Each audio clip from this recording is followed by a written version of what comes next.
Milagre comprovado, jovem liberto de agitação, congregação cristã no Brasil. Era uma tarde de sábado, o sol brilhava forte sobre a pequena cidade do interior, onde a paz e a simplicidade marcavam o dia a dia das famílias. Na congregação cristã, os irmãos se preparavam para mais um culto de oração, enquanto as crianças brincavam no pátio da casa de oração. Entre elas estava o jovem Mateus, um rapaz de 17 anos, conhecido por todos por seu sorriso fácil e seu coração bondoso. Porém, nos últimos meses, algo estranho havia começado a acontecer com ele, algo que ninguém conseguia explicar e que deixava sua família e os irmãos em grande aflição. Tudo começou com uma inquietação que parecia não ter causa. Mateus, que sempre fora um jovem tranquilo, começou a apresentar momentos de extrema agitação. Ele não conseguia ficar parado, andava de um lado para o outro sem motivo aparente, e suas mãos tremiam como se estivessem sendo movidas por uma força invisível. Sua mãe, Irmã Maria, percebeu as primeiras mudanças quando ele começou a se queixar de uma sensação de aperto no peito, como se algo o estivesse oprimindo. Ela, que conhecia bem o filho, sabia que não era apenas nervosismo ou ansiedade comum da idade. Havia algo mais profundo, algo que parecia escapar do controle de todos. Os primeiros sinais foram sutis. Mateus acordava no meio da noite, suando frio, com o coração acelerado, como se estivesse sendo perseguido por algo que só ele podia ver. Suas palavras se tornaram confusas em certos momentos, e ele chegava a repetir frases sem sentido, como se estivesse em transe.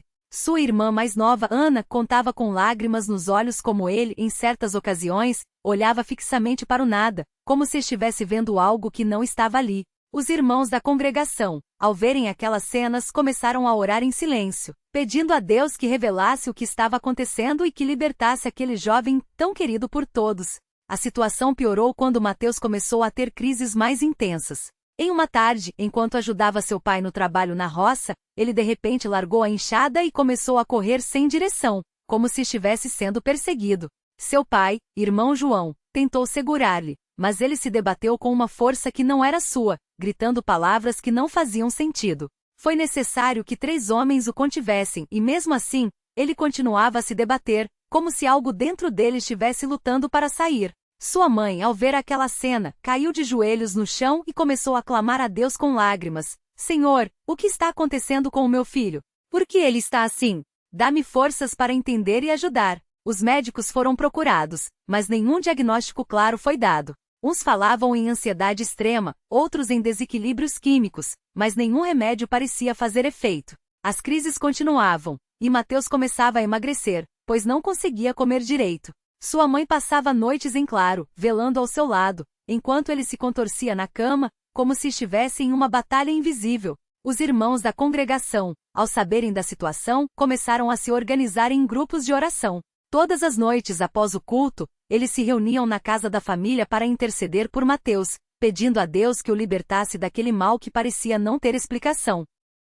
Uma noite, durante uma dessas reuniões de oração, algo extraordinário aconteceu. Enquanto os irmãos oravam com fervor, Mateus, que estava deitado em seu quarto, começou a gritar de repente. Sua voz não era a mesma, parecia rouca, como se outra pessoa estivesse falando por ele.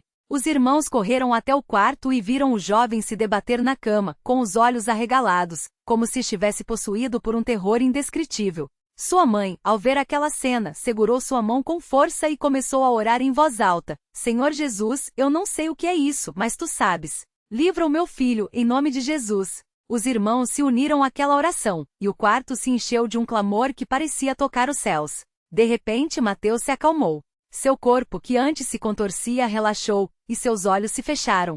Um silêncio tomou conta do quarto, e todos aguardavam, com o coração acelerado pelo que viria a seguir. Depois de alguns minutos, ele abriu os olhos, mas desta vez, seu olhar era diferente. Não havia mais aquele brilho estranho, aquela expressão de medo. Ele olhou para a mãe e com voz fraca, mas clara, disse: Mãe, eu vi algo horrível. Era como se algo estivesse me segurando, me apertando, e eu não conseguia me soltar. Mas agora sinto uma paz. As lágrimas escorriam pelo rosto de todos, e os irmãos começaram a louvar a Deus, pois sabiam que algo sobrenatural havia acontecido naquela noite. Nos dias seguintes, Mateus começou a melhorar visivelmente. A agitação que o dominava havia desaparecido, e ele voltava a ser o jovem tranquilo de antes.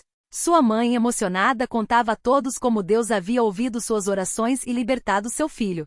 Os irmãos da congregação, ao verem aquela transformação, se encheram de gratidão e passaram a testemunhar daquele milagre a todos que os visitavam.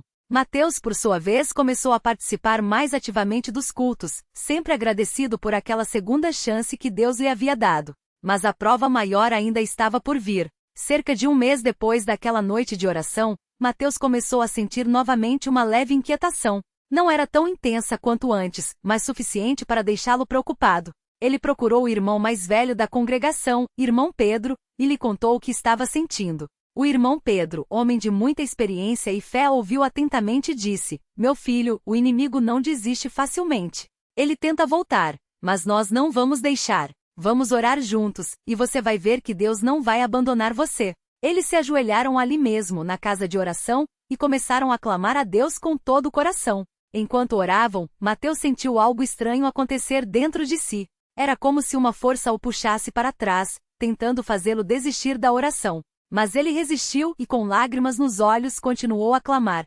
Senhor, eu não quero isso de volta. Eu quero ficar livre, quero servir a Ti. O irmão Pedro, percebendo a luta do jovem, colocou a mão em sua cabeça e orou com mais fervor: Senhor Jesus, quebra todas as correntes que tentam prender este jovem. Livra-o, em nome de Jesus. Nesse momento, Mateus sentiu como se algo saísse de dentro dele, e uma paz indescritível tomou conta de seu ser. Ele abriu os olhos, olhou para o irmão Pedro e disse: Acabou. Eu sinto que acabou de vez.